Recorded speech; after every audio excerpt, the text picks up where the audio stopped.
Hello and welcome back to part 2. The feedback on the first video was great and we need to get going with this because I was sort of sitting there setting all this recording up and it just hasn't worked correctly. So yeah, we've already lost like 1 minute and 20 seconds and the timer still goes down while we're in battles. So you know, we kind of have to, oh wow, it's a back attack as well, so we're kind of screwed in this little encounter. We should be fine anyway. You've got to be pretty derp if you can't get out within 10 minutes.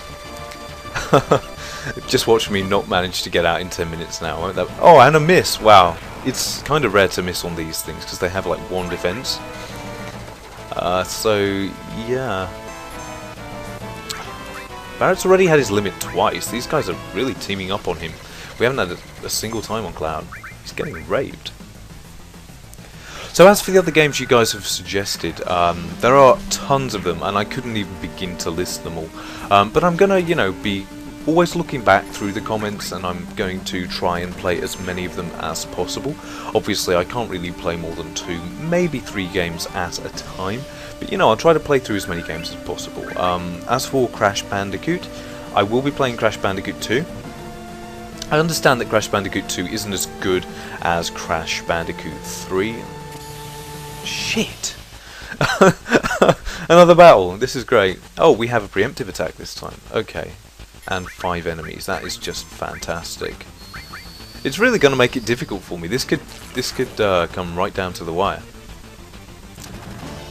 But yeah, I get that Crash Bandicoot 2 isn't the most interesting of games, you know, compared to the other Crash Bandicoot games, and I personally have never actually played Crash Bandicoot 2, but I plan to play through it just because going from Crash Bandicoot 1 to Crash Bandicoot 3 would be kind of, I wouldn't say weird, but you know, I guess I might as well play through 1, then do 2, then do 3, and then go on to play subsequent releases of, you know, the various things like Crash Bash and things like that. I know that might let a few of you down that were hoping to see other Crash Bandicoot games put before, like a couple of the ones for the N64, but yeah, unfortunately it's gonna have to wait for now, and I can't get up here. How's it taken us 4 minutes to get here? We are so bad at this game. And I'm gonna try to keep the game timer. You know, I'm not gonna press triangle and stop right now because we need to get out of here. But the in-game timer, I'm gonna try to keep it as accurate as possible. So when I save my recordings and stuff, I will, you know, I'll actually turn the game off and I'll reload it, and I'll try to keep the recordings as accurate as possible. Because obviously when I save a 15 to 30 minute or whatever video of me playing a PS1 game, it can take like 5 minutes just to process and save to my other hard drive.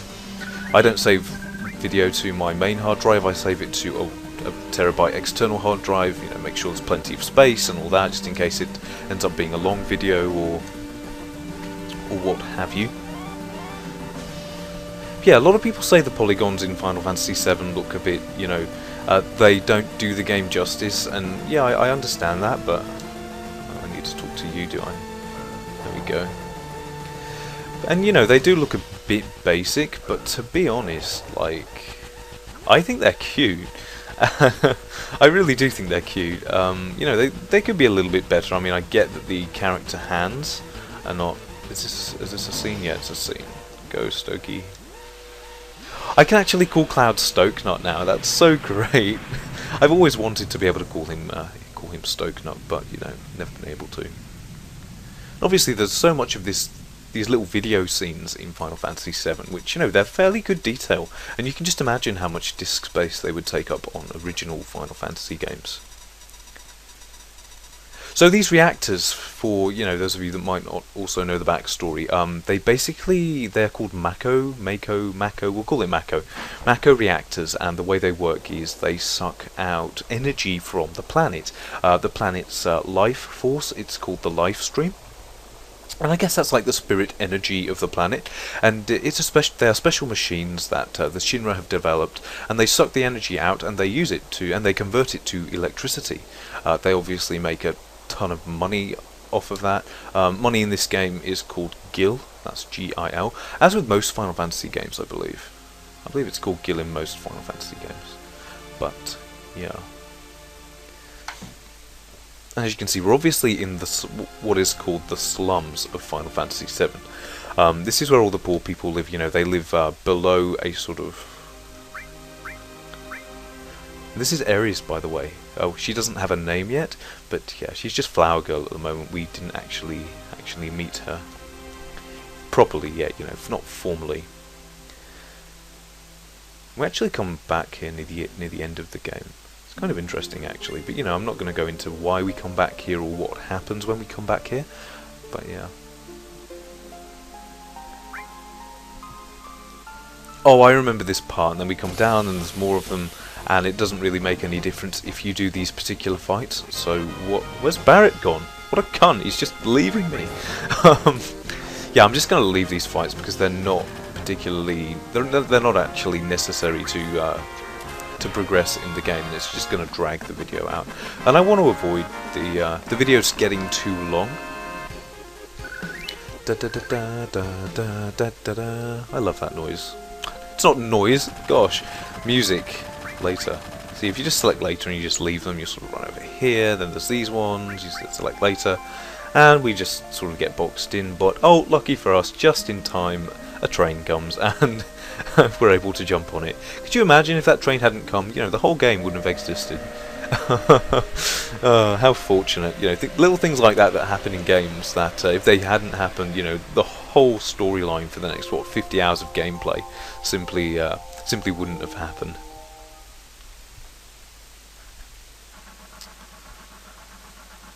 Now this is a little bit of a cutscene. I don't really have any control over it. I'll just spam circle. Spam, spam, spam. But yeah, the guy that wrote the music for Final Fantasy VII and a lot of the Final Fantasy games is a guy called Nobuo Uematsu, and I would highly suggest looking him up, listening to some of his music, especially his orchestral works, and he even has a rock band that he sort of spearheaded called the Black Mages, and they do rock renditions of some of his greatest works from the Final Fantasy series, so totally worth doing. Cloud, you pro, making a scene when you make an entrance like that. Come on, let's go. Let's make shit happen.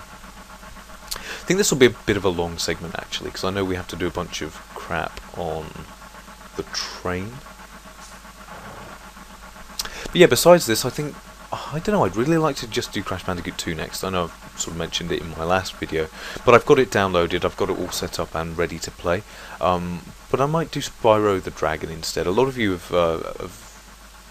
you know, I've never been able to tell if Jessie is a girl or a guy, because you can't really tell, can you? I guess it's supposed to be a girl, but it's, yeah, maybe it's a bit of a tomboy. I can never tell.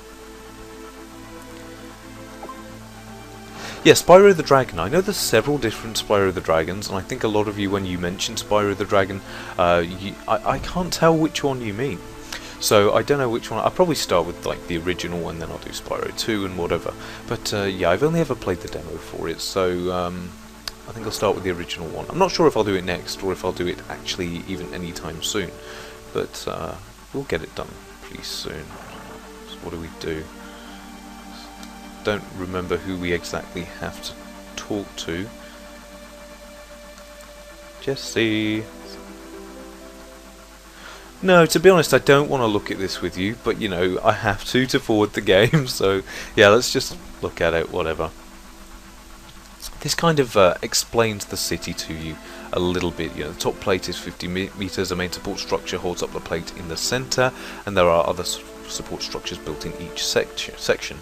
Obviously, the city is built up into 8 sections, kind of like a pizza, if you want to think about it like that, and we just destroyed one of the sections.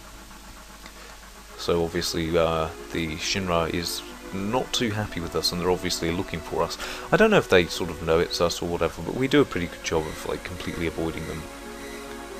They have a really cool little ID system. It would be cool if we had these on planes and trains and even buses and stuff like that, where you sort of just carry an ID sort of chip with you, and you just pass through a tunnel, and it sort of scans your ID chip to sort of log that you were on that train. You were who you say you were.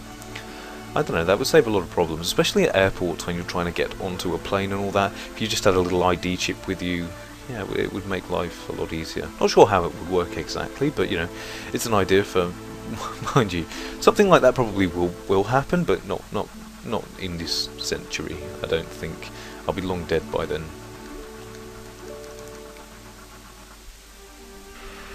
Da, da, da. Oh, I love the music so much. It's calming to me, it's soothing. It reminds me of my childhood and the fun that I had playing this game. I could name every single Final Fantasy VII track. I guess that's kind of... yeah, by ear, you know, listen to like 5 seconds of it and I can tell you which track it is. Da, da, da. Yeah, I probably shouldn't because I can't really I can't really sing and I'm not too good at humming tones or whatever. Come on, Cloud, get off the train. Barrett's going to give us a bit of a pep talk, is he? Yeah, don't get lazy now. Okay, come on. Come on, let us go. I want to meet Tifa! Yes, we meet Tifa soon. Oh, she's so beautiful, and if she was real, she would totally be my future wife. Actually, is that... yeah, I'm going to save. It's been 11 minutes. I guess we'll call this a segment. Because I think the next segment will be fairly long. We learn a few things. We learn a lot about Avalanche, you know, their goals and what they're doing. We meet Tifa, and I think we do a bit of a tutorial on materia and stuff like that too. So the next segment is probably going to be kind of long. So I'm going to save now, otherwise this could end up being like a 40-minute video. So... as always, guys, thanks for watching. If you enjoyed the video, please give it a like, and until next time. How long has it been? Only 27 minutes, that was fairly quick. And until next time, take care.